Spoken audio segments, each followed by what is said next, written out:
Oi, tudo bem? Hoje quero mostrar um escritor que eu amo, do século XIX também, Victor Hugo. Começando pelas biografias. Eu tenho esta aqui em 2 volumes, a biografia do Victor Hugo, escrita por Max Gallo. O tomo 1 vai de 1802 a 1849. Eu sou uma força que avança, chama esse primeiro tomo. E o segundo vai de 1844 a 1885. Este um sou eu. É da Bertrand Russell. A tradução desta biografia é do Jorge Bastos, da Bertrand Brasil, como eu disse, é de 2006. Aqui é interessante que ano após ano nós vamos acompanhando a vida do Victor Hugo, destacando também a sua infância, a sua poesia, o surgimento, né, das questões aí de literatura. Um jovem, né, uma criança que desde pequeno aí já queria ser Chateaubriand, ou ser Chateaubriand, ou não ser nada. Então, assim, ele cresceu nesse meio aí da literatura, da questão importante da arte, da escrita para entender a vida, né? Victor Hugo é um grande, um imenso escritor. Todos concordam com isso, mas o que sabemos do homem, do marido, do amante, do político, né, dessa criança dividida entre o pai militar e a mãe natural da região da Vendéia, ambos disputando a guarda dos 3 filhos? Então tudo isso vai aparecer, os conflitos, né, entre os pais. Aos 12 anos, Victor Hugo começa então a escrever os seus primeiros textos, os seus primeiros poemas. Aos 14 anos, ele queria então ser Chateaubriand. Aos 18, ele já é elogiado pela Academia Francesa. E, precocemente, os seus ímpetos políticos lhe pressagiaram o futuro. Porque Victor Hugo estaria presente em todos os combates, denunciando a miséria do povo francês, lutando contra a pena de morte, contra as injustiças, visitando as prisões, as galés, protestando contra o trabalho infantil, organizando com Lamartine, Dumas e Balzac uma loteria para a criação de creches. O retrato, então, traçado por Max Gallo nesta biografia, vai mostrar para nós este grande homem, esse homem que atravessa o século XIX, e ao mesmo tempo aqui nós temos um panorama deste século, que nasce da Revolução Francesa e propicia o nascimento da República. Então isso nós vamos acompanhar. Victor Hugo atravessa esse tempo e chega então à metade da sua existência, famoso e engajado, e muitas vezes até odiado, mas muito sedutor, mais do que nunca engajado na vida política. Em 1845, ele entra para a Câmara dos Grãos Vassalos Reais, percorre Paris sob os disparos de 1848 nas barricadas, torna-se deputado em 1849 e sobe as barricadas em 2 de dezembro de 1851, data do golpe de Estado de Luiz Napoleão. Enquanto seus 2 filhos estão na prisão, ele, ameaçado de morte, precisou refugiar-se na Bélgica com um passaporte falso. Depois, novamente, teve que fugir, primeiro em Jersey, onde por um tempo entusiasmou-se com as experiências espíritas. Eu tinha um livro que eu já li e deixei lá em Marília, sobre esse período na vida de Victor Hugo, em que ele, junto com amigos, invocava espíritos em volta de uma mesa. Então tinha Dante, Shakespeare, o próprio Jesus, Aristóteles, tudo vinha para falar com eles aí nesse período. Então tem as notas, as atas dessas reuniões. Também em Guernsey, onde ele viveu, nesta ilha aí, ele vai reorganizar a sua vida no exílio, mais de 20 anos no exílio, a sua vida familiar, tendo sempre a seu lado a fiel amante Juliette, que copiava incansavelmente os seus manuscritos. Após 20 anos de exílio, durante o qual surgiram vários textos, como os poemas Os Castigos, As Contemplações, A Legenda dos Séculos, o romance Os Miseráveis, que foi um verdadeiro triunfo em Paris, Os Trabalhadores do Mar, O Homem que Ri e tantas outras obras-primas, ele retorna à França para a proclamação da República em 1870. Incensado daí em diante por seus pares e pelo público, um novo espaço se abriu para esse personagem único, que ainda se tornaria senador e patriarca republicano, e cujo funeral em 1885 teve honras de chefe de Estado. Foi acompanhado por 2 milhões de franceses, num estranho ambiente de veneração e quermesse. Então é interessante, você pode encontrar isso no YouTube, fotos desse funeral lá no Arco do Triunfo. Foi uma apoteose em Paris. Aqui também o autor vai descrever esse funeral, tudo isso que aconteceu aí na vida do Victor Hugo. Aqui então nós temos a vida íntima do poeta ano após ano, com trechos de sua obra que se vai se tornando gigantesca, mas que continuamos pouco a pouco a descobrir num ritmo impressionante de um gênio em desenvolvimento. Então são muitos textos com trechos aí dos poemas e sempre ele traz o original em francês e depois a tradução. Biografia essencial para conhecer Victor Hugo. Depois eu tenho uma outra biografia dele, do Graham Hobby, Victor Hugo. Uma biografia, tá? Acho que tá bem difícil de achar. É da Record. E essa aqui tem tradução da Alda Porto e é de 2000.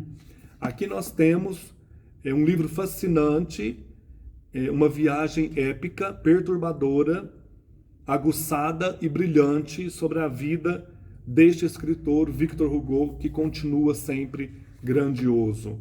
É um livro que tem também algumas fotos das pessoas que conviveram com Victor Hugo, fotos dele e fotos também de capas dos seus livros, das suas obras. Gosto muito desta biografia. Ela é bem árida, ela tira para nós um pouco da imagem idealizada que a gente tem do Victor Hugo. Mostra também os problemas, os conflitos entre ele e sua família, as dificuldades. Então tudo isso vai aparecer aqui. Olha ele morto aqui, ó. Ele foi fotografado por Nadar. E o velório, o cortejo fúnebre chegando ao Panteão. Loucura, né? Foi o enterro do Victor Hugo. Depois disso eu tenho obras dele. Quero mostrar então. O Último Dia de um Condenado à Morte. Texto fascinante. Esta edição aqui é da Estação Liberdade. E tem a tradução da Joana Canedo. É de 2002. Isso aqui é um espetáculo. É um libelo contra a pena de morte. E se você não leu isso aqui ainda, leia, né? Tudo isso de Victor Hugo eu gosto. Aqui um trecho só da obra, né? Condenado à morte. Já se vão 5 semanas que convivo com tal pensamento. Sempre só com ele, sempre petrificado por sua presença, sempre encurvado sob seu peso. Nós acompanhamos o que se passa na cabeça de um condenado que espera, né, o dia da sua morte. Depois a trilogia famosa, né, do Victor Hugo. O Corcunda de Notre Dame ou Notre Dame de Paris. Essa edição aqui da Zahar Clássicos. Olha que coisa linda. Ilustrada, comentada. Apresentação e nota do Jorge Bastos. Esta edição é de 2013. O livro lindo. Tem nada a ver, assim, tem algumas coisas, né? Mas não o final com o desenho da Disney, que eu amo também. Mas isso aqui, gente, me emocionou tanto, tanto, tanto. Na última frase do livro, enfim, dos livros de Victor Hugo, as últimas frases arrebentam com o leitor. Vocês conhecem essa história, né? Na Paris do século XV, a cigana Esmeralda dança em frente à Catedral de Notre-Dame. Ao redor da jovem dançam outros personagens inesquecíveis, como o cruel arquidiácono Claude Frollo, o capitão Phoebus, a velha reclusa Gudule e, claro, o disforme Quasimodo, o corcunda que cuida dos sinos. Olha o tema, que coisa linda. Com uma trama arrebatadora que tem a cidade de Paris como bem mais do que um mero pano de fundo, Victor Hugo criou um dos grandes clássicos do romantismo francês de leitura irresistível. A própria catedral é um dos personagens do livro. Aqui é o homem lutando contra as imposições religiosas, sociais, né? Tudo isso vai aparecer aqui. Depois, um outro livro que eu amo do Victor Hugo, Os Miseráveis. Eu consegui achar esta edição maravilhosa da Kozak Naif nessa caixa. Era meu sonho ter esta edição. Eu tinha lido numa de bolso, muito difícil de ler. Olha que coisa maravilhosa. Vê se isso aqui não é lindo? Essa contracapa. E não era um preço muito... Era acessível. Comprei lá em Marília. Fiquei louco. Louco. Aqui a tradução do Frederico Ozanam, Pessoa de Barros. Esta edição é de 2002. Tem alguns facsímiles. Ô, edição linda. Maravilhosa. Que é um dos grandes. Tem outras ilustrações também. Volume 2. Nossa Senhora. Que livro lindo. Um dos grandes livros do Victor Hugo. Deixa eu ler aqui. Nossa, eu amo demais isso aqui. Ambas as detonações ecoaram ao mesmo tempo. É um trecho do livro, né? E tudo desapareceu no meio da fumaça, fumaça amarga e sufocante, onde se arrastavam com gemidos fracos e surdos, moribundos e feridos. Quando o fumo se dissipou, viram-se de ambos os lados combatentes aturdidos, mas sempre nos mesmos lugares, tornando a carregar as armas em silêncio. De repente ouviu-se uma voz forte que gritava: "Retirem-se ou faço saltar a barricada." Todos se voltaram para o lado de onde vinha a voz. Gente, isso aqui é maravilhoso, esse livro. Esses personagens. Olha aqui a Notre Dame.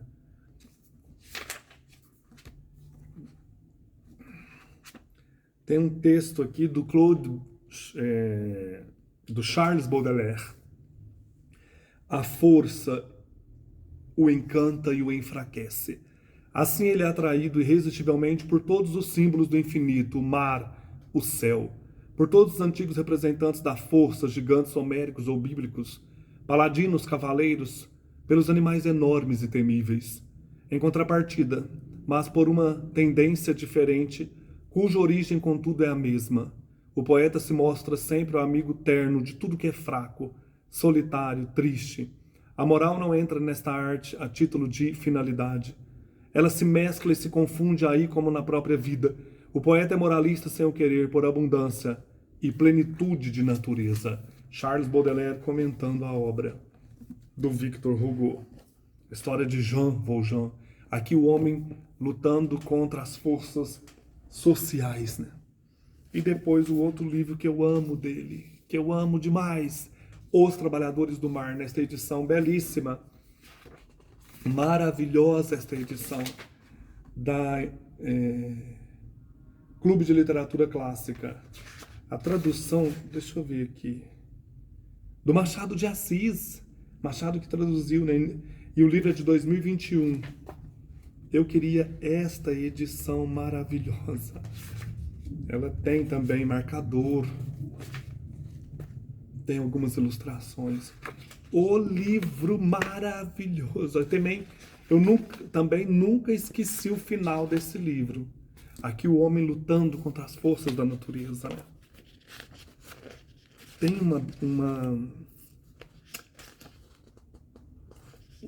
uma epígrafe aqui que nunca eu esqueci. Isso aqui é bilíngue, tá em francês e em português. Deixa eu mostrar aqui o Victor Hugo num rochedo, lá na ilha onde ele estava, acho que é em Guernesey, exilado. Olha o Victor Hugo aqui. Essa foto é maravilhosa. Ele fala desse rochedo aqui, ó, na dedicatória do livro. Aqui, ó, dedicatória. Dedica este livro ao rochedo de hospitalidade e de liberdade, a este canto da velha Normandia onde vive o nobre e pequeno povo do mar, a ilha de Guernesey, severa e branda, meu atual asilo, meu provável túmulo, Victor Hugo. 20 anos exilado, né? Então ele dedica esse livro a esse povo de Guernsey. Vou ler o prólogo, que é uma das coisas mais fascinantes do mundo. Prólogo. A religião, a sociedade, a natureza, tais são as três lutas do homem. Religião, Corcunda de Notre Dame, ou Notre Dame de Paris. A sociedade, os miseráveis, les miserables. A natureza, os trabalhadores do mar. Que vai mostrar essa luta, né, do homem contra essa força brutal da natureza. Então, a religião, a sociedade, a natureza, tais são as três lutas do homem. Estas três lutas são ao mesmo tempo as suas três necessidades. Precisa crer, daí o tempo. Precisa criar, daí a cidade. Precisa viver, daí a charrua e o navio. Mas há três guerras nestas três soluções. Sai de todas a misteriosa dificuldade da vida. O homem tem que lutar com o obstáculo sob a forma superstição, sob a forma preconceito e sob a forma elemento. Tríplice ananke. Ananke vem do grego e significa necessidade, ananke, ou aquilo que é forçoso e impõe-se por si mesmo, a necessidade humana. Na mitologia era a deusa da inevitabilidade, aquilo que é necessário ao homem e que muitas vezes é imposto, né? Essa força da natureza, né? Tríplice Ananke pesa sobre nós, o Ananke dos dogmas, o Ananke das leis, o Ananke das coisas. Na Notre Dame de Paris, o autor denunciou o primeiro, né, o Ananke dos dogmas. Nos Miseráveis mostrou o segundo, o Ananke das leis. E neste livro indica o terceiro, o Ananke das coisas da natureza. A estas três fatalidades que envolvem o homem, junta-se a fatalidade interior, o Ananke supremo, o coração humano. Coisa maravilhosa. Hauteville House, março de 1866, em que ele vai, então, falar desta força da natureza que o homem também enfrenta na sua vida. É um dos livros mais lindos que eu já li na minha vida.